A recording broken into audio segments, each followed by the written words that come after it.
നമ്മൾ സ്ക്രീൻഷോട്ട് എടുക്കാൻ മറന്നു പോയിട്ട് അപ്പോൾ ഞാൻ സ്ക്രീൻഷോട്ട് എങ്ങനെ എടുക്കണമെന്നാണ് നിങ്ങൾക്ക് ഇന്ന് കാണിച്ചു തരുന്നത്. അപ്പോൾ നമ്മൾ ആദ്യം യൂട്യൂബ് എടുക്കുക. യൂട്യൂബ് എടുത്തതിന് ശേഷം എൻ്റെ ചാനൽ ഹാപ്പിനെസ് ലോഡിംഗ് നിങ്ങൾക്ക് വേണമെങ്കിൽ മേലെ സെർച്ച് ചെയ്തിട്ട് അതിന് എടുക്കാവുന്നതാണ് കേട്ടോ. മീൻ സെർച്ച് ചെയ്തിട്ട് നമ്മുടെ ചാനൽ ക്ലിക്ക് ചെയ്തിട്ട് നിങ്ങൾക്ക് വീഡിയോസ് ഒക്കെ എടുക്കാവുന്നതാണ്. ഇങ്ങനെയാണ് നമ്മൾ സെർച്ച് ചെയ്യുന്നത്. അപ്പോൾ അറിയാത്തവർക്ക് വേണ്ടി പറയുന്നത്, അറിയുന്നവർക്കല്ല കേട്ടോ.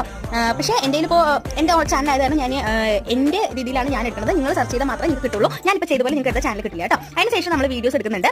വീഡിയോസ് എടുത്തതിന് ശേഷം നമുക്ക് ഞാൻ ഇന്നലെ ഇട്ട വീഡിയോ, അപ്പോൾ നിങ്ങൾക്ക് ഏത് വീഡിയോ ഇന്നലെ ഇട്ട വീഡിയോയിലാണ് നിങ്ങൾക്ക് സ്ക്രീൻഷോട്ട് എടുത്തിട്ട് കട്ട് ചെയ്തിട്ട് ടെംപ്ലേറ്റ് ഒക്കെ. അപ്പോൾ ആ വീഡിയോ എടുക്കുക. എന്നിട്ട് ആ വീഡിയോ എടുത്തതിന് ശേഷം ആ വീഡിയോയിൽ വേണ്ട ടെംപ്ലേറ്റ്, അതായത് നിങ്ങൾ സ്കിപ്പ് ചെയ്ത് മുഴുവൻ കണ്ടാൽ മാത്രമാണ് ഓരോരോ ടെംപ്ലേറ്റ് ആയിട്ട് നിങ്ങൾക്ക് സ്ക്രീൻഷോട്ട് എടുക്കാൻ പറ്റുള്ളൂ കേട്ടോ. കാരണം നിറയെ ടെംപ്ലേറ്റ് ഉണ്ടല്ലോ, അപ്പോൾ നിങ്ങൾക്ക് ചിലതൊക്കെ മിസ്സായി പോകും. അപ്പോൾ നിങ്ങൾ സ്കിപ്പ് ചെയ്യാതെ കണ്ടിട്ട് തന്നെ സ്ക്രീൻഷോട്ട് എടുക്കുക. കണ്ടില്ലേ, ഇപ്പോൾ നമ്മൾ സ്ക്രീൻഷോട്ട് എടുക്കാൻ വേണ്ടിയിട്ട് എൻ്റെ ആക്ച്വലി സൈഡിൽ നിന്നാണ് എടുക്കുന്നത്. വേറെ ഫോണുകളൊക്കെ മേലെന്ന് വിളിച്ചാലും സ്ക്രീൻഷോട്ട് എന്നുള്ള ഓപ്ഷൻ മേലെ കാണും കേട്ടോ.